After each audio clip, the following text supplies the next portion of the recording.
Welcome to Alan and a Minute. I know you hate to hear about the good old days, or as my son says, the days of yore, but to hell with it, I'm going to tell you something. When I was young, doctors made house calls, and a doctor had MD on the license plates, and the doctor could park wherever he wanted. Fire hydrant, school zone, didn't matter. There were no handicapped parking spaces back then. Could double park.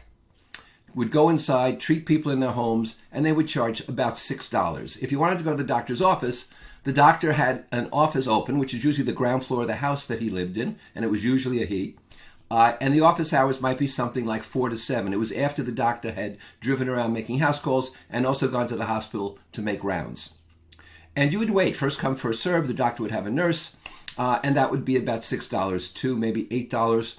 The doctor would take care of you and would spend as much time as was necessary. You could wait 2-3 hours in there. But the doctor would eventually see you. Today, the doctors are part of these vast health schemes. My doctor, who was with a partner in a house, finally had to give up. He said, I'm a dinosaur, and he went with one of these big health conglomerates.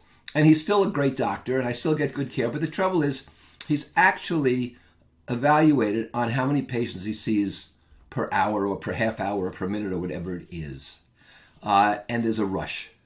It's like when United agents on the phone were told to give customers who were calling every consideration, but they were judged on how many customers they talked to per hour. And so the good old days had some good old things going for them. Of course, back in those days when those doctors parked on the street with MD on their plate, they weren't expecting anyone to break into their truck and steal drugs. I'm Alan, and that was my reminiscent minute.